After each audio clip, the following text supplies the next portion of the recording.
Namaste Guruji, Jai Guruji Sangat ji. Here I am again with a new satsang reading from the Great Granth Light of Divinity. Today is day 4th and I'll start the satsang after mantra jap. Om Namah Shivaya, Shivji Sada Sahai. Om Namah Shivaya, Guruji Sada Sahai. A girl grows up under Guruji. Gurur Brahma, Gurur Vishnu, Gurur Devo Maheshwara, Gurur Sakshat Parabrahma, Tasmai Shri Guruve Namah. The Guru is Brahma, Vishnu and Lord of the Lords. The Guru is the living God. I prostrate myself before the Guru. My faith in God's kindness and His love for mankind had always been shaky till I met Him in flesh and blood in the form of Guruji. Explaining Guruji's grace in words is a Herculean task. Just as our prayers are answered by God, similarly, Guruji's satsangs bless the speaker and the listener and lead to bliss. I have heard that God gives us rewards and punishments according to our karma. But I have seen Guruji burning our ill deeds in the heat of His divine fire to give us a better and more comfortable life than we would have had if we had not come to His holy feet. The first time I had Guruji's darshan, I was in class 11th. Though I had been born in Punjab, we lived in Noida and my acquaintance with Punjabi was non-existent. Therefore, I could not understand anything, be it Shabads or Guruji's words.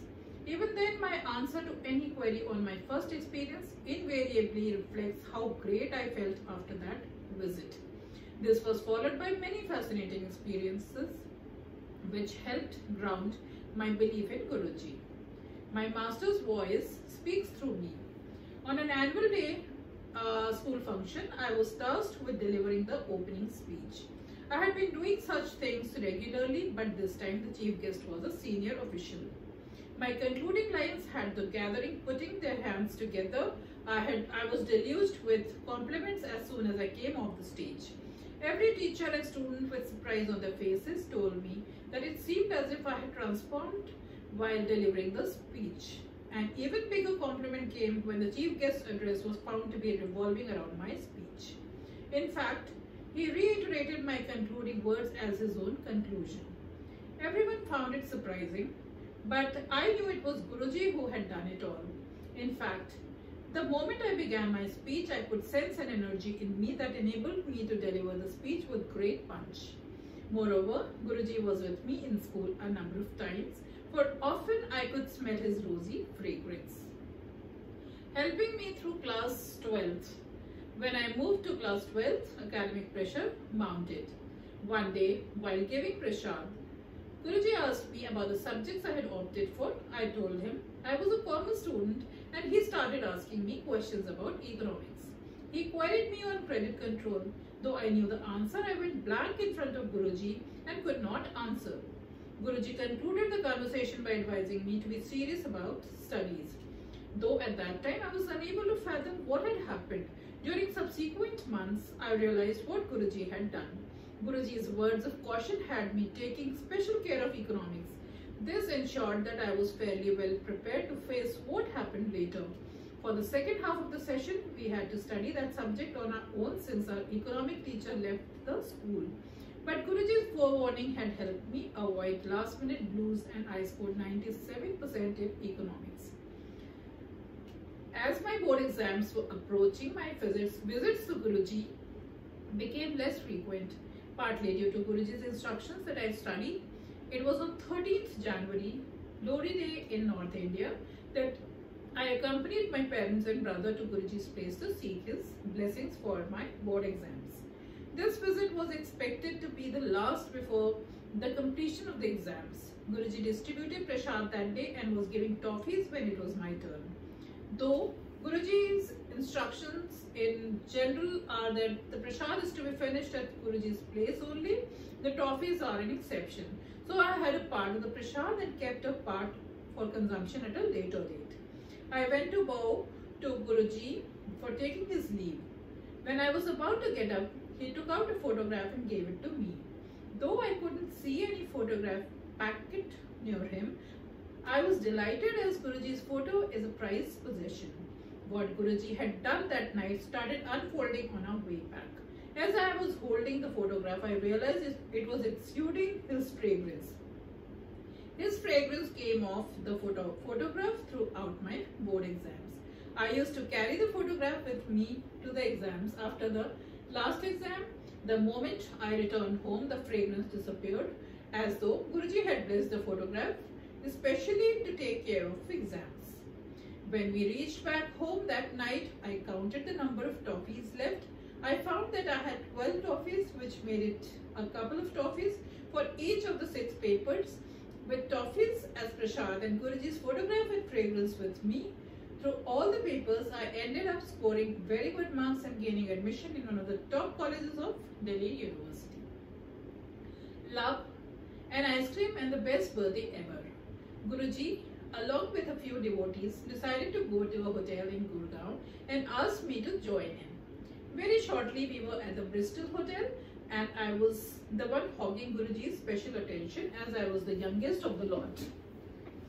Guruji walked briskly around the terrace of the hotel, settled down and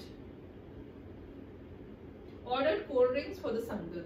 We had a great time once the cold drinks were accompanied by snacks and followed by ice cream. On our way back, while everyone was getting on their respective vehicles, Guruji especially inquired about my whereabouts and saw to it that I was comfortably placed with someone for a drop back at his place. When we reached Guruji's place, Guruji asked me how the experience was. It had been absolutely wonderful. Guruji also asked me whether or not I had ice cream. I had not, since I had a sore throat, and I told him so. He said I should have had the ice cream since it would have cured my throat. But I found later that those simple words of Guruji had cured my throat anyhow. Since then, I have never had severe throat trouble, which troubled me at least once a year. Guruji's admirable care and affection was again evident on a very special day. We were enjoying Shabads and waiting for Guruji to start distributing prasad. On Guruji's instructions, prasad was brought and kept right next to him. Guruji began distributing prasad from the side where I was sitting. In fact, I was the first to have it on that day. As I went ahead and took it, Guruji sprung a well-kept surprise. He conveyed to me in Punjabi that I should enjoy myself as this was my birthday. No one in the Sangat knew about my birthday and no one in my family had told Guruji about it.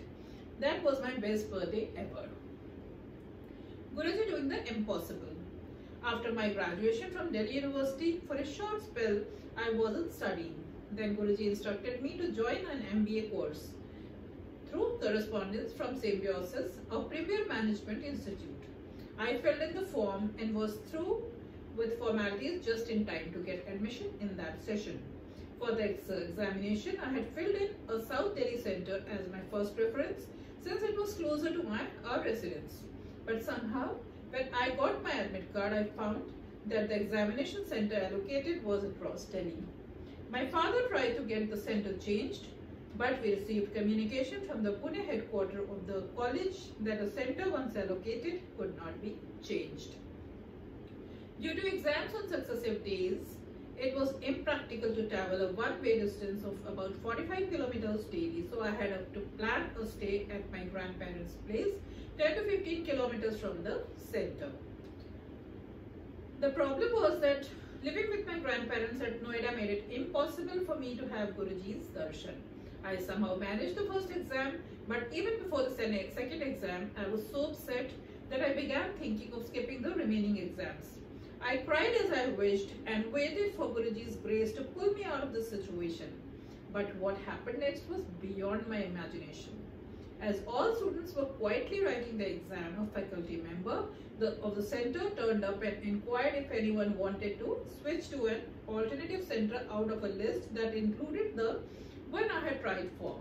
I pounced on the opportunity.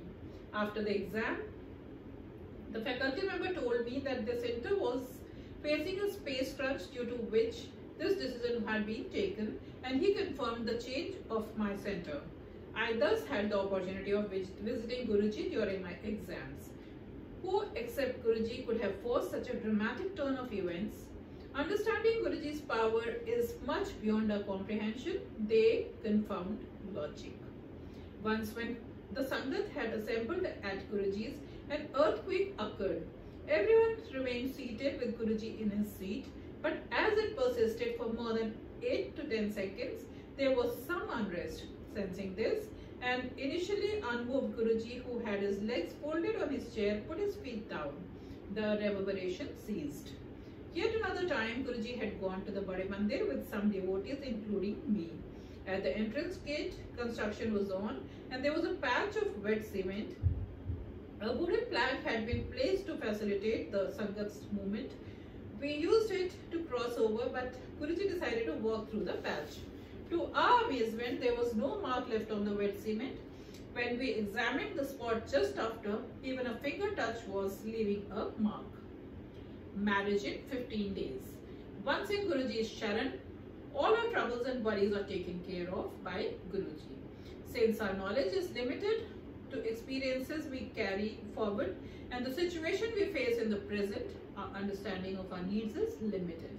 On the contrary, Guruji knows of our future needs and in fact makes provisions for our fulfillment. Guruji had decided when I was to get married and in fact had communicated the same to my mother about 6 years in advance, but the wedding took place at an unimaginable pace. In the beginning of April, Guruji suddenly asked my dad if any marriage proposals were under consideration.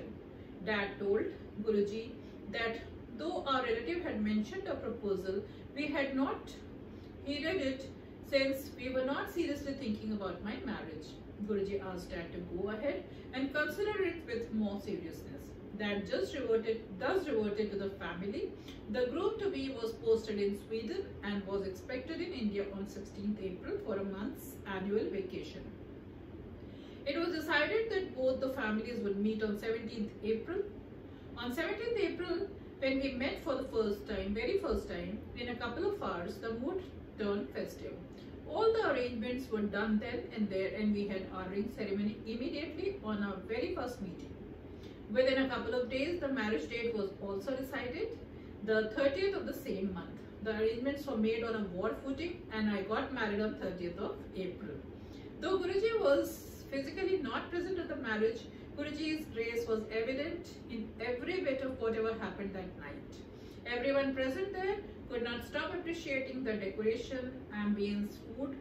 Each and every aspect distinctly reflected Guruji's grace. Meeting Guruji at Eiffel Tower. My husband was booked to return to Sweden by middle of May as he had to join office. But arranging for my passport and visa in 15 days was impossible.